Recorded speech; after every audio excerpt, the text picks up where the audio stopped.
na Uganda Simbwa Regan eyabinanika engato n'ayolekera eggwanga lya Australia mu kitundu ekya South Wales.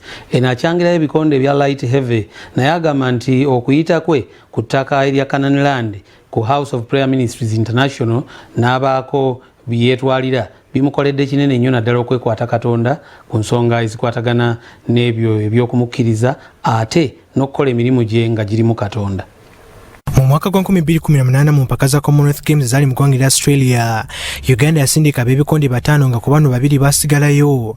Ng'omu ku boy Simbwa Regan eyali mu buzito bwa light heavyweight ng'ono wetoogeera amakanda agasimba mu ggwanga lya Australia ng'agamba nti ebbanga ery'emyaka 2 n'ekitundu lyamazeeyo abadde anywerera ku njiri House of Prayer Ministries International ng'ayita ku mikutu gya YouTube, Salt Media Apps ako n'enkola endala.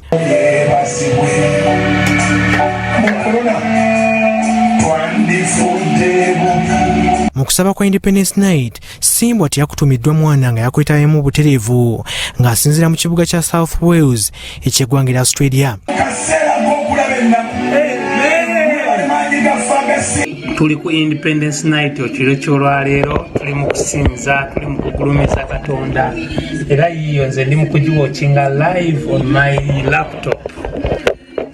Tuli mu kusinza, tuli mu kugulumiza, tuli mu kutendereza, twebaza Musumba Aloysius Bugingo olw'essala z'atusabira naddala ffe naffe abali mu nsi z'amawanga eno, n'osabira Abaganda baffe bali mu nsi z'Abawarabu, naffe n'otusabira abali eno mu Australia. Simbwa agamba nti ng'akyazanya ebikonde wano Uganda tebyali byangu okutuusa nga yatudde ku ttaka ettukuvu e Kanani.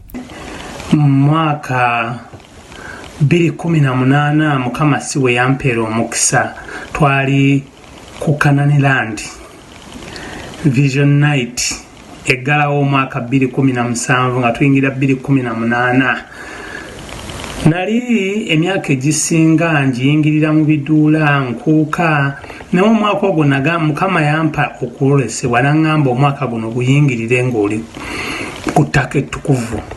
Nali Canaan Land kwolwo. Simbwa okuteekebwa ku ttiimu y'eggwanga y'ebikonde yakiika mu mpaka za Olympics tekyali kyangu wabula okuggyako okusaba kw'Omusumba Aloysius Bugingo. Twali tujje na Australia mu Commonwealth Games zetuzaali mu mwaka gwa 2018. Munnaye nze nayitawo nga siina yadde anvuganya mu kifo kyange ekya by then nali nzanya light heavy. Neeno nenjija nenkola bulungi.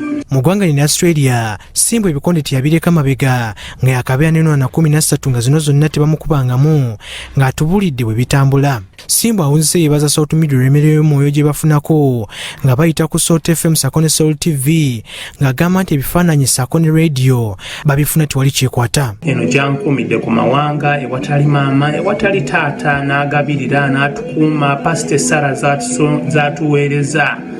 Tubeerako bannange, Mukama muweere ddala omukisa. Pasita Francis Mutaawe, Pasita Kayizi, tubeebaza. Simbwa Regan mu kiseera kino ali mu buzito bwa heavyweight ng'eggwanga lya Australia bakyamperereza okuzanyira ttiimu yaabwe ey'eggwanga.